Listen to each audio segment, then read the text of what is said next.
जय श्री कृष्णा दोस्तों। बुलबुल की कहानियों में आपका स्वागत है।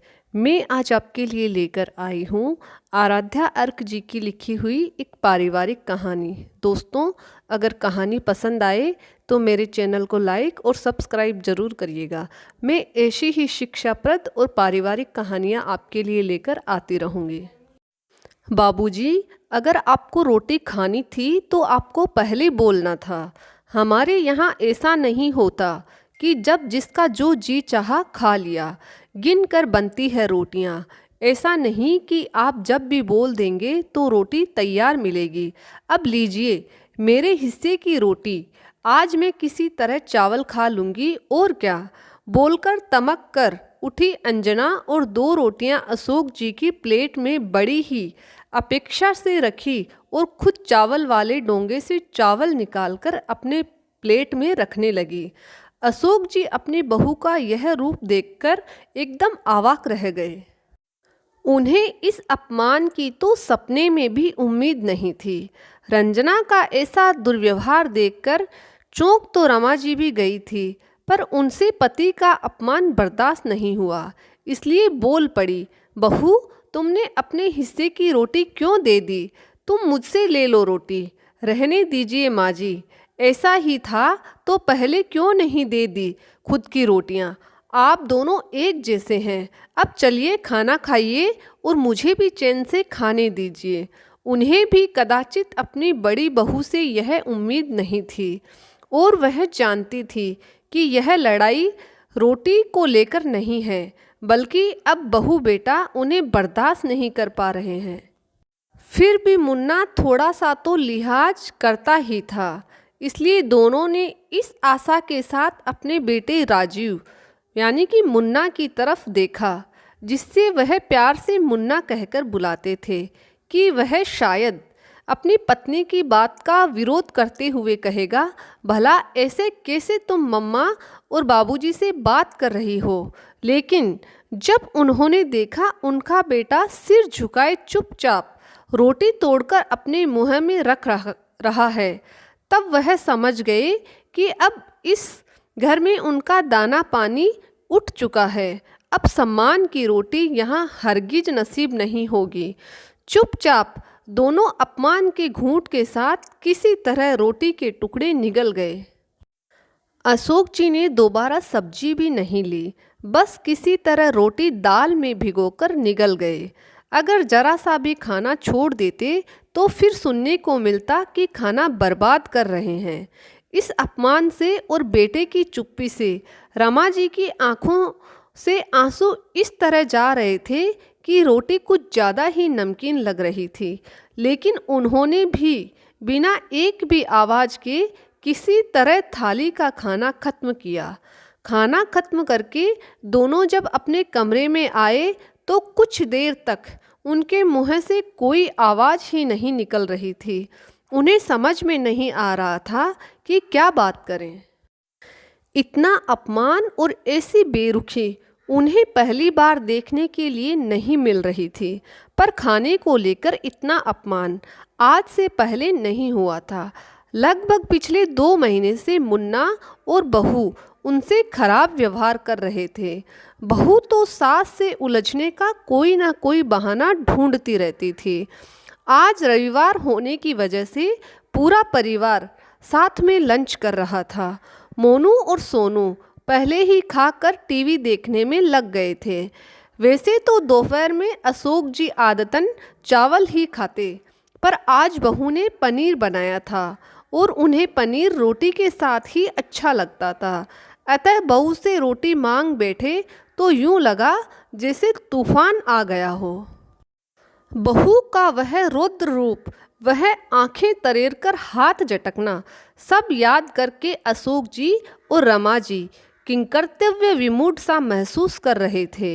इस बात को दिल से मत लगाओ दुल्हन, बहुत थक गई होगी। फिर मैंने भी खाम का रोटी मांगकर उसे परेशान कर दिया था। जब रमा जी ब्याह कर अशोक जी का बड़ा सा संयुक्त परिवार हुआ करता था, 3 सास और 1 परसास। घर में सबकी लाडली बहू थी गुल गोतनी सी भोली भाली रमा जी। सब उन्हें दुल्हन कहकर बुलाते तो जाने कब से सबके सुना सुने अशोक जी भी अपनी पत्नी रमा को दुल्हन कहकर बुलाने लगे थे। और आज जबकि खुद रमा जी दो बहू की सास है, फिर भी अशोक जी उन्हें दुल्हन छोड़कर और कुछ बुला नहीं पाए। पति के मुंह से सहानुभूति के दो शब्द सुनते ही रमा जी के अब तक जतन से रुके हुए आंसू निकल पड़े। ऐसी हिचकियां लेकर रोई जैसे कोई हादसा हो गया हो। रोते हुए वह साड़ी के आंचल से मुंह को दबा लिया था कि रोने की आवाज़ कमरे से बाहर ना जाए। अशोक जी उनकी पीठ सहलाते रहे। थोड़ी देर बाद जब रमा जी कुछ संयत हुई तो बोल पड़ी, आप अब चलिए यहाँ से, इतना अपमान होता रहा आपका, फिर भी आपसे यह रोटी खाई कैसे गई। तब बेहद निराश होकर अशोक जी बोले, यह सोचकर खा लेता हूँ दुल्हन कि भले ही खाना बहू ने बनाया हो, पर कमाई तो मेरे बेटे की ही है ना। बोलते हुए आंखें छलक आई थी अशोक जी की, जिसे रमा जी ने आगे बढ़कर अपने आंचल से पोंछ लिया था। सच में बुढ़ापा इंसान को कितना मजबूर बना देता है। जब शरीर की शक्ति क्षीण होती है तो अपमान का घूंट भी पीना पड़ता है। आज रमा जी को याद आ रहा था जो उनकी बहन ने कहा था कि दीदी कुछ भी हो जाए पर अपना घर बेटे बहू के नाम मत करना। पर अब तो भावुकता में उनसे गलती हो ही गई थी, अब क्या हो सकता था। दरअसल अशोक जी और रमा जी के दो बेटे थे। बड़ा बेटा राजीव यानी कि मुन्ना और छोटा बेटा संजीव। राजीव हमेशा से माँ का लाडला था। बड़ी मिन्नतों के बाद जन्मे अपनी पहली संतान को प्यार करते हुए रमा जी ने जैसे अपनी आँखों पर पट्टी ही बांध ली थी। इसलिए राजीव का स्वार्थी स्वभाव और खुदगर्जी उन्हें नहीं दिखते थे। संजीव राजीव के मुकाबले पढ़ाई में उतना ही नहीं था, पर अनुशासित था। जैसे जैसे दोनों बड़े होते गए, राजीव और उद्दंड होता गया और संजीव अपने लक्ष्य को समर्पित होने लगा। राजीव एक प्राइवेट कंपनी में जॉब करने लगा और संजीव इंजीनियरिंग में बहुत अच्छा करने के बाद नौकरी के सिलसिले में जो अमेरिका गया तो फिर वहीं की लड़की के साथ रहकर वहीं का होकर रह गया था। उसने माता पिता से संपर्क तो नहीं तोड़ा था, पर उसने शादी एक भारतीय मूल की लड़की लीजा से करी, जिसके पिता अमेरिका में ही बस गए थे। वैसे तो उससे माता पिता को कोई खास नाराज़गी नहीं थी, क्योंकि उन्हें संजीव से कोई उम्मीद नहीं थी। उन्होंने तो सारी उम्मीद अपने बड़े बेटे राजीव से लगा रखी थी। अशोक जी ने अपने सर्विस काल में सारी जमा पूंजी लगाकर मकान बनवाया था। 4 साल पहले रेलवे की सरकारी नौकरी से रिटायर हुए थे। अशोक जी और दोनों पति पत्नी चितरंजन में आराम से रह रहे थे। मुन्ना एक प्राइवेट फार्म में था और बेंगलुरु में नौकरी कर रहा था। वह पत्नी सहित दोनों बेटों सोनू और मोनू के साथ रह रहा था। अब उन्हें वहाँ अपना फ्लैट लेना था और पैसे कम पड़ रहे थे।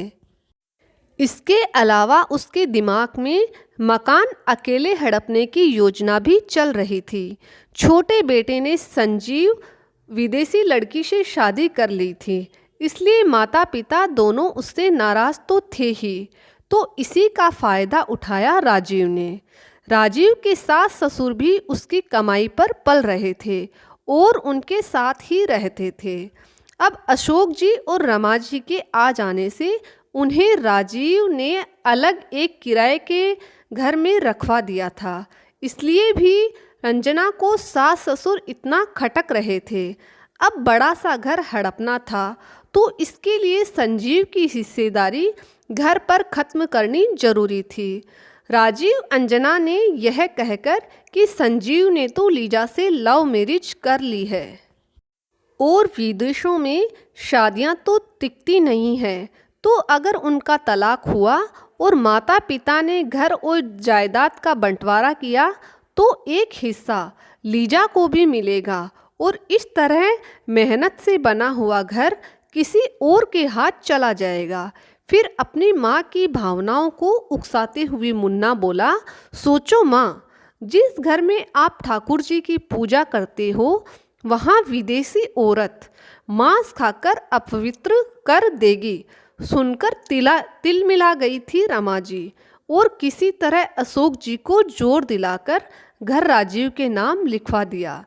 तब तो बेटा बहू इतना मीठा बोलते और इतना मान सत्कार और आदर देते कि रमा जी और अशोक जी एकदम गदगद हो गए। और अब जब अशोक जी उनकी बातों में आकर अपना सब कुछ छोड़कर उनके साथ आकर बेंगलुरु में रहने चले आए, तब कुछ ही दिनों में वह लोग अपनी असलियत पर उतर आए थे। इधर अशोक वर्मा जी ने अब अपमान बर्दाश्त नहीं हो रहा था, पर उस घर और पेंशन की मामूली रकम के अलावा और कोई संपत्ति तो थी नहीं उनके पास। घर तो मुन्ना अपने नाम लिखवा चुका था और पेंशन का अधिकतर रकम घर के राशन पर खर्च हो जाती थी। बहू भी ढीठ आई तो इतनी कि मुन्ना के ऑफिस जाते ही घर में हुए खर्चों का रोना लेकर बैठ जाती और जब तक अशोक जी को बाजार से सामान लाने भेज देती थी। उन्हें पैसे देने का तो सवाल ही नहीं उठता था, क्योंकि वह उन्हें यह याद दिलाना नहीं भूलती थी कि उन दोनों के आने से घर का खर्चा भी बढ़ गया है और अशोक जी को तो पेंशन तो मिलती ही है। कुल मिलाकर दूध सब्जी का खर्च तो अशोक जी ही उठा रहे थे। अब कभी कभी राशन भी लाना पड़ जाता था। दोनों पति पत्नी सज्जन थे और उनके पैसे बेटा बहू और बच्चों पर खर्च हो रहे थे, इसलिए कुछ बोल नहीं पा रहे थे। पर ऐसे में पेंशन की सारी रकम कमोबेश राशन पर ही खर्च हो रही थी। हाँ, इतना गनीमत था कि सरकारी नौकरी से रिटायर हुए थे, इसलिए मेडिकल फैसिलिटी मिली हुई थी, वरना इस महंगाई में हारी बीमारी में दवा दारू का खर्च चलाना मुश्किल हो जाता। आज अशोक जी को अफसोस हो रहा था कि उन्होंने अपने बेटे मुन्ना की बात मानकर अपना मकान क्यों उसके नाम कर दिया था। इन दिनों अशोक जी अक्सर सोचा करते थे कि कम से कम घर अपना होता तो सिर पर इज्जत की छत तो होती। इतना अपमान और तिरस्कार सहकर वह कभी भी किसी और के घर में नहीं रहते।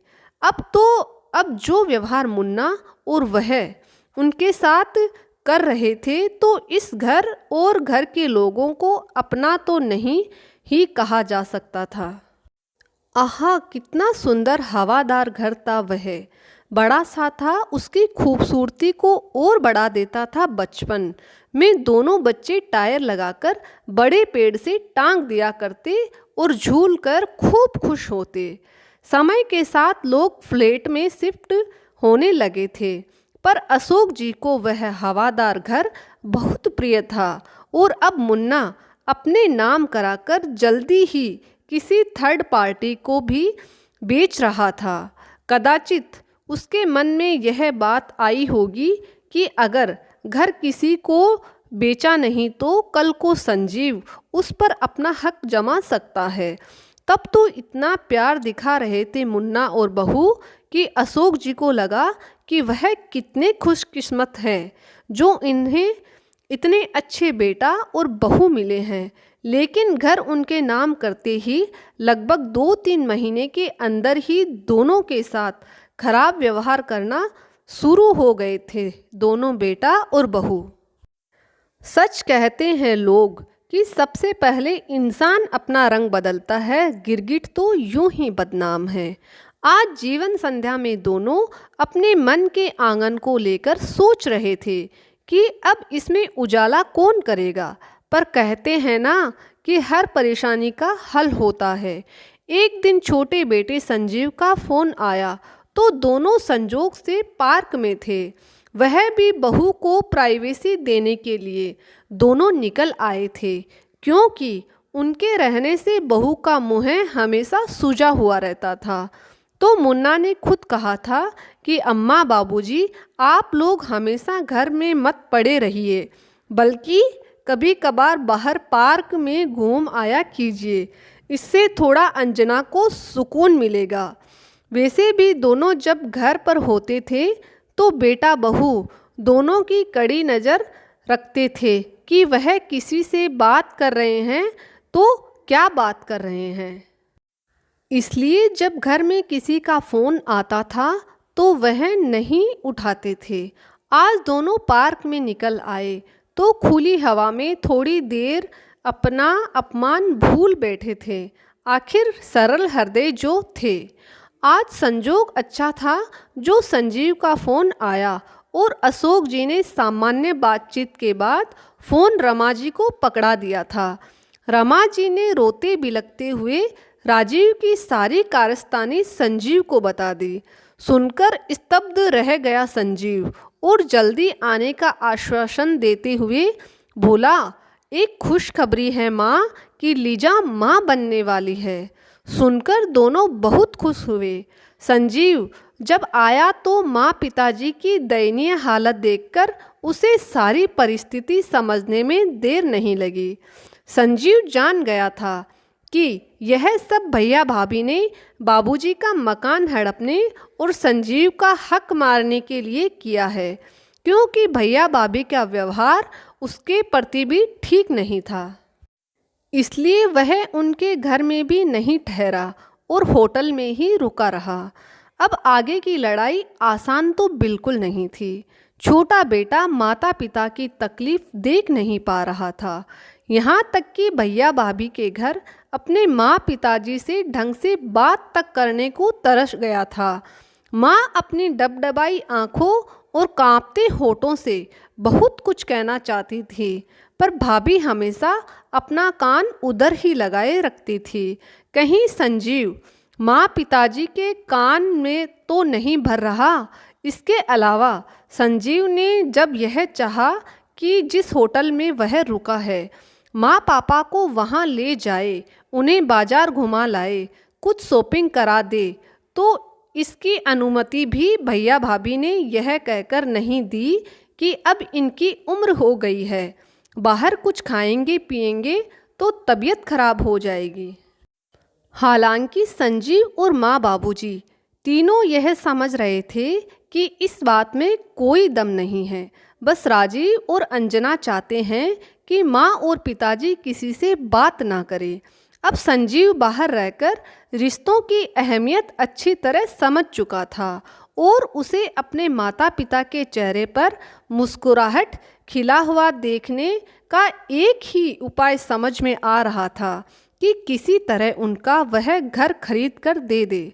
तो उसने अपनी जमा पूंजी की मोटी रकम दोबारा उस मकान को खरीदने में लगा दी। बचपन से संजीव यही देखता आया था कि माँ पिताजी अपना सारा प्यार राजीव पर ही लुटाते आए थे। माँ तो राजीव भैया के इतने करीब थी कि वह कई बार संजीव के साथ पक्षतापूर्ण भरा रवैया भी अपना लेती थी। राजीव से दबकर ही संजीव बड़ा हुआ था। कहते हैं कि पूत के पांव पालने में ही दिख जाते हैं। वैसे ही बचपन में कई बार राजीव के स्वार्थ स्वभाव का पता जब चल जाता था, जिसे रमा जी की ममता ढक देती थी। संजीव इसी भेदभाव को झेलकर बड़ा हुआ था। वहीं इस उम्र में जाकर पिताजी को जब राजीव की असलियत का पता चला तो उन्होंने संजीव पर भरोसा और उम्मीद करना शुरू कर दिया। अब कहीं जाकर संजीव को अपने माता पिता का पूरा प्यार मिला और उसे जब राजीव भैया के कारनामे और स्वार्थ के बारे में पता चला तो उसका मन उनके लिए सहानुभूति से भर गया। अब देश से बाहर जाकर संजीव और भी संवेदनशील हो चुका था। यहाँ तक कि रिश्तों की क्या अहमियत है एवं माता पिता की जगह कोई नहीं ले सकता, सब बातें संजीव समझने लगा था।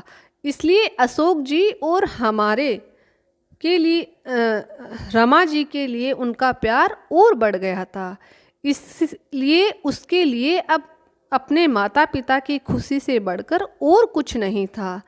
अब के संजीव दिवाली की छुट्टियों में कुछ दिनों के लिए आया तो लीजा और बच्चे को साथ लेकर आया। पहले की तरह होटल में ही ठहरा और सबसे पहले उसने भैया भाभी से माँ पिताजी को कुछ दिन के लिए अपने पास ले जाने की अनुमति मांगने आया तो भाभी ने उसे खूब खरी खोटी सुनाते हुए कहा, हमें क्या पता आप कहाँ लेकर जा रहे हो, ध्यान रखना इनका। वैसे तो यह दोनों इतने चालाक और कामचोर हैं कि कोई भी इन्हें अपने घर में नहीं रख सकता है। देखना कहीं आप भी इनके चक्कर में पड़कर बर्बाद ना हो जाएं। संजीव चाहता तो भाभी की बात का बहुत करारा जवाब दे सकता था, पर इस समय उससे माता पिता की भलाई के अलावा और कुछ नहीं दिख रहा था। इसलिए उसने जल्दी जल्दी अपना सामान पैक किया और साथ में बिठा लिया। जब रमा जी और अशोक जी ने घर से बाहर निकल रहे थे उस वक्त मुन्ना तो ऑफिस से घर नहीं आया था और बहू ने जानबूझकर रसोई में मसाला कूटने का काम ले लिया था ताकि अंजना को बाहर आकर उन्हें विदा ना करना पड़े। अंजना अपने आप में इतनी मगरूर थी कि वह चाहती थी कि माता पिता को देखने कोई रिश्तेदार भी ना आए और वह उन्हें अपने पास रखकर ही सताए। खैर वह अभी खुश थी कि कुछ दिनों के लिए तो किसी तरह वृद्ध माता पिता से छुट्टी तो मिली। ऊपर से अंजना बोली, ले जाइए इन दोनों को संजीव भैया कुछ दिन ले जाइए, अपने साथ रखेंगे तब पता चलेगा कि बुढ़ों के साथ रहना कितना मुश्किल होता है। कुछ दिन बाद आप तो विदेश चले जाएंगे, फिर तो इन्हें हमारे ही सर पर पटक कर जाएंगे। वृद्धों के साथ रहना इतना भी आसान नहीं, यहाँ तो दो दो है और दोनों ही एक जैसे। अपने माता पिता के बारे में ऐसी बातें सुनकर संजीव का तो खून खोल गया। उसका तो मन किया कि वह भाभी को खरी खोटी सुनाए, पर राजीव ने अपनी पत्नी का मुँह चुप करने की कोई कोशिश नहीं की, बल्कि वह बगलें झांक रहा था। उस दिन छोटी दिवाली थी, इसलिए सोनू और मोनू घर में ही थे और दादा दादी के जाने का नाम सुनकर दोनों बच्चे दादा दादी से लिपट गए थे। यह कहते हुए दादा दादी, आप दोनों कहाँ जा रहे हो? चाचू, आप दादा दादी को लेकर कहाँ जा रहे हो? बच्चों की बातों से एक पल को तो रमा जी और अशोक जी का मन वहीं रुकने को ही हो गया था कि अगले ही पल बेटे बहू का प्रतिदिन का अपमान याद आ गया और वह छोटे बेटे के साथ बाहर निकल आए। संजीव कुछ नहीं कह रहा था पूरे रास्ते, वह चुपचाप था। जब गाड़ी स्टेशन की तरफ मुड़ी तो रमा जी से नहीं रहा गया, बेटा तू हमें कहाँ ले जा रहा है? तो संजीव ने मुस्कुरा कर कहा, माँ हम घर जा रहे हैं। और अशोक जी की ओर मुखातिब होकर बोला, बाबूजी मैंने हम तीनों का चितरंजन का टिकट करवाया है, हम वहीं जा रहे हैं। आप दोनों के लिए एक सरप्राइज है। जो भी हो अशोक जी को तो इस बात का बिल्कुल शक भी नहीं था कि संजीव ही वह मकान दिलाएगा। उन्होंने सोचा कि शायद संजीव उन्हें उस जगह ले जाना चाहता है जहां उन्होंने जिंदगी के इतने खूबसूरत साल गुजारे थे। बहरहाल चितरंजन पहुंचकर संजीव ने सीधे अमलादही के लिए जब टैक्सी किया तो रमा जी ने पूछा, तो अपनी कॉलोनी में क्यों लिए जा रहा है? किसी के घर कोई सुख समारोह है क्या संजू? संजू ने मुस्कुराते हुए कहा, बस। कुछ देर में टैक्सी जब घर के सामने पहुंची तब संजीव ने दोनों को सहारा देकर उतारा और अशोक जी के हाथ में घर की चाबी देकर बोला, बाबूजी लीजिए घर की चाबी और खोलिए घर का गेट। और अब इससे आपको कोई भी नहीं निकाल सकता। मैंने यह घर खरीद लिया है। यह कहते हुए संजीव माँ का हाथ पकड़कर घर के अंदर ले गया। थोड़ी देर बाद सारा सामान अंदर रखकर जब संजीव और अशोक जी ने रमा जी को ढूंढा तो एक बहुत ही मार्मिक दृश्य दिखाई दिया। रमा जी घर के हर कोने को, हर दरवाजे खिड़की को पकड़कर लिपट कर रो रही थी, जैसे कोई माँ अपने बच्चे को पकड़कर रोती है। थोड़ी देर में बच्चों की तरह खुश होकर बोली, अरे संजीव, तूने तो मेरे ठाकुर जी को भी बुला लिया है और चाय का सामान भी है। वाह, क्या बात है! चाय के शौकीन है वर्मा जी। तो बोल पड़े। कुछ देर बाद संजीव लीजा और बच्चे को भी ले आया। अपनी मामी के घर ठहरी थी, जो इंडिया में ही रहते थे।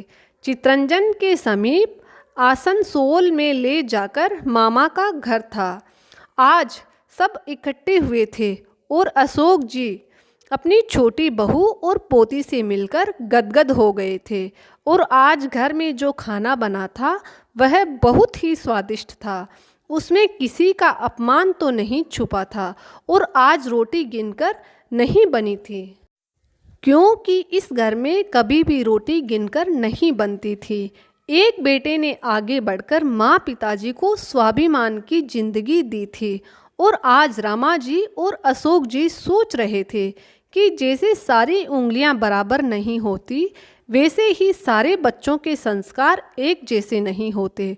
जहां राजीव जैसा स्वार्थी और मतलबी बेटा था, वहीं संजीव जैसा बेटा उन्होंने जना था। मान सम्मान से बढ़कर और क्या हो सकता है भला। तो दोस्तों, कैसी लगी आज की कहानी? अगर कहानी पसंद आई तो मेरे चैनल को लाइक और सब्सक्राइब जरूर करिएगा। मैं ऐसी ही शिक्षाप्रद कहानियाँ आपके लिए लेकर आती रहूँगी। जय श्री कृष्णा।